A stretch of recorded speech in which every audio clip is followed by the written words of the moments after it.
Iran தரப்பிலிருந்து அமெரிக்காவுக்கு ஒரு சலுகை அல்லது முன்மொழிவு வரவுள்ளதாகவும், ஆனால் அதன் விவரங்கள் இன்னும் தமக்கு தெரியவில்லை என அமெரிக்க ஜனாதிபதி டொனால்டு ட்ரம்ப் தெரிவித்துள்ளார். சர்வதேச ஊடகம் ஒன்றுக்கு வழங்கிய நேர்காணல் ஒன்றின் போது அவர் இதனை தெரிவித்துள்ளார்.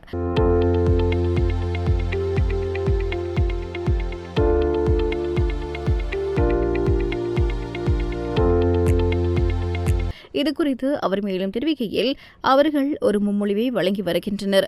அது என்னவென்று நாம் பொறுத்திருந்துதான் பார்க்க வேண்டும்.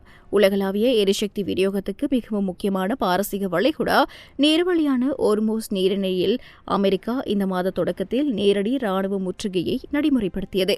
இதன் தொடர்ச்சியாக தற்போது விதிக்கப்பட்டுள்ள இந்த தடைகள் ஈரானிய எண்ணெய் கையாளும் சர்வதேச நிறுவனங்களை குறிவைத்துள்ளன. அத்தோடு இந்த முன்மொழிவின் விரிவான தகவல்கள் தமக்கு இன்னும் கிடைக்கவில்லை எனவும் அவர் தெரிவித்துள்ளார்.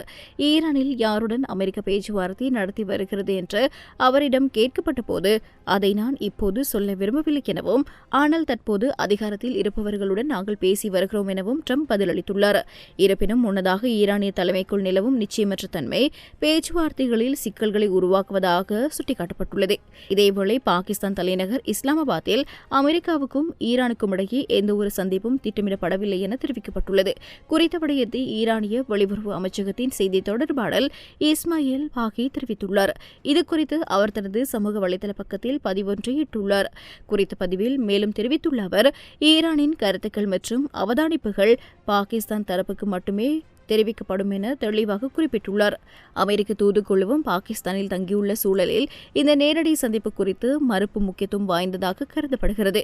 ஈரானிய வெளியுறவு அமைச்சர் இஸ்லாமாபாத் வந்தடைந்ததை உறுதிப்படுத்திய பாகி, அவர் பாகிஸ்தானின் உயர்மட்ட அதிகாரிகளை சந்தித்து பேச்சுவார்த்தை நடத்துவார் என தெரிவித்துள்ளார்.